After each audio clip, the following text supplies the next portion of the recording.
गुरुदेवेभ्यो नमो नमः। ओम श्री परमात्मने नमः। अथ तृतीयोऽध्यायः। अर्जुन उवाच ध्यायसि चेत् कर्मणस्ते मता बुद्धिर्जनार्दन तत्किं कर्मणि घोरे मां नियोजयसि केशव। व्यामिश्रेणेव वाक्येन बुद्धिं मोहयसीव मे तदेकं वद निश्चित्य येन श्रेयोऽहमाप्नुयाम्। श्रीभगवानुवाच लोकेऽस्मिन् द्विविधा निष्ठा पुरा प्रोक्ता मया नघ। ज्ञानयोगेन साङ्ख्यानां कर्मयोगेन योगिनां।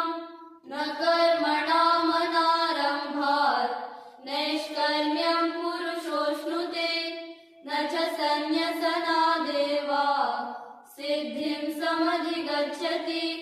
न हि कश्चित् क्षणमपि जातु तिष्ठत्य कर्मकृत् कार्यते ह्यवशः कर्म सर्वः प्रकृतिजैर्गुणैः। कर्मेन्द्रियाणि संयम्य य आस्ते मनसा स्मरन् इन्द्रियार्थान् विमूढात्मा मिथ्याचारः स उच्यते। यस्त्विन्द्रियाणि मनसा नियम्यारभतेऽर्जुन कर्मेन्द्रियैः कर्मयोगम् असक्तः स विशिष्यते। नियतं कुरु कर्म त्वं कर्मज्यायो ह्यकर्मणः। शरीरयात्रापि च ते न प्रसिद्धेद कर्मणः। यज्ञार्थात् कर्मणोऽन्यत्र लोकोऽयं कर्मबन्धनः। तदर्थं कर्म कौन्तेय मुक्तसङ्गः समाचर। सह यज्ञा प्रजा सृष्ट्वा पुरोवाच प्रजापतिः अनेन प्रसविष्यध्वम् एष वोऽस्त्विष्टकामधु। देवान् भावयतानेन ते देवा भावयन्तु वः। परस्परं भावयन्तः श्रेयः परमवाप्स्यथ। इष्टान् भोगान् हि वो देवाः दास्यन्ते यज्ञभाविताः। त्रैदत्तानप्रदायेभ्यः यो भुङ्क्तेस्तेन एव सः। यज्ञशिष्टाशिनः सन्तः मुच्यन्ते सर्वकिल्बिषैः। भुञ्जते ते त्वघं पापाः ये पचन्त्यात्मकारणात्। अन्नात् भवन्ति भूतानि पर्जन्यादन्नसम्भवः। यज्ञात् भवति पर्जन्यः यज्ञाकर्मसमुद्भवः। कर्म ब्रह्मोद्भवं विद्धि ब्रह्माक्षरसमुद्भवम्। तस्मात् सर्वगतं ब्रह्म नित्यं यज्ञे प्रतिष्ठितम्। एवं प्रवर्तितं चक्रम् नानुवर्तयति हयः। अघायुरिन्द्रियारामः मोघं पार्थ स जीवति। यस्त्वात्मरतिरेव स्यात् आत्मतृप्तश्च मानवः। आत्मन्येव च सन्तुष्टः तस्य कार्यं न विद्यते। नैव तस्य कृतेनार्थः नाकृतेनेह कश्चन।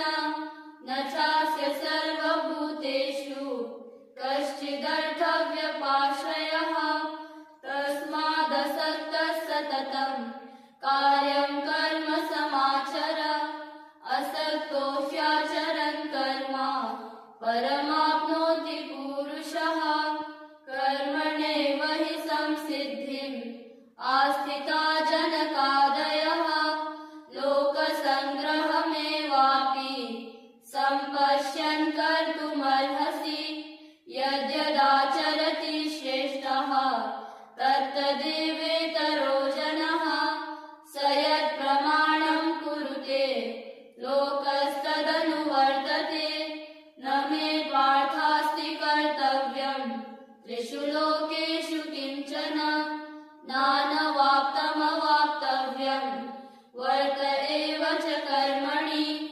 यदिह्यहं न वर्तेयं जातु कर्मण्यतन्द्रितः मम वर्त्मानुवर्तन्ते मनुष्याः पार्थ सर्वशः उत्सीदेयुरिमे लोकाः न कुर्यां कर्म चेदहं संकरस्य च कर्ता स्याम् उपहन्यामि माः प्रजाः सक्ताः कर्मण्य विद्वांसः यथा कुर्वन्ति भारत कुर्याद् विद्वांस तथा सक्तः चिकीर्षुर्लोकसङ्ग्रहं न बुद्धिभेदं जनयेत् अज्ञानां कर्मसङ्गिनां जोषयेत् सर्वकर्माणि विद्वान् युक्तः समाचरन् प्रकृतेः क्रियमाणानि गुणैः कर्माणि सर्वशः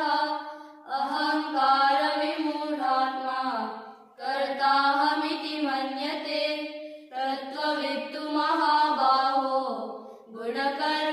गुणकर्मविभागयोः गुणा गुणेषु वर्तन्ते इति मत्वा न सज्जते प्रकृतेर्गुणसम्मूढाः सज्जन्ते गुणकर्मसु तान् कृत्स्नविदो मन्दान् कृत्स्नविन्न विचालयेत् मयि सर्वाणि कर्माणि सन्न्यस्याध्यात्मचेतसा निराशीर्निर्ममो भूत्वा युध्यस्व विगतज्वरः ये मे मतमिदं नित्यम् अनुतिष्ठन्ति मानवाः श्रद्धावन्तो न सूयन्तः मुच्यन्ते तेऽपि कर्मभिः ये त्वेतदभ्यसूयन्तः नानुतिष्ठन्ति मे मतम् सर्वज्ञानविमूढांस्तान् विद्धि नष्टान् चेतसः सदृशं चेष्टते स्वस्याः प्रकृतेर्ज्ञानवानपि प्रकृतिं यान्ति भूतानि निग्रहः किं करिष्यति इन्द्रियस्येन्द्रियस्यार्थे रागद्वेषौ व्यवस्थितौ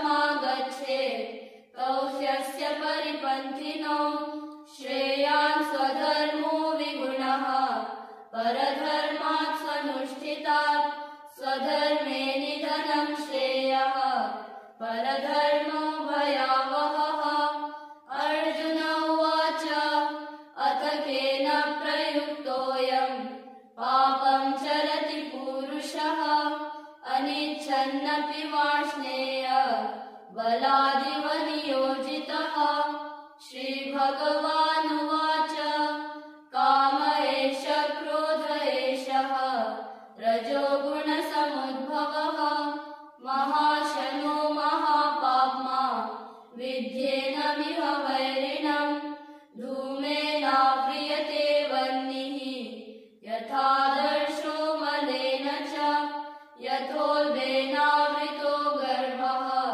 तथा तेनेदमावृतम् आवृतं ज्ञानमेतेन ज्ञानिनो नित्यवैरिणा कामरूपेण कौन्तेय दुष्पूरेणानलेन च इन्द्रियाणि मनोबुद्धिः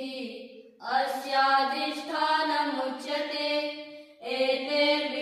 एतैर्विमोहयत्येषः ज्ञानमावृत्य देहिनम् तस्मात् त्वमिन्द्रियाण्यादौ नियम्य भरतर्षभ पाप्मानं प्रजहिह्येनं ज्ञान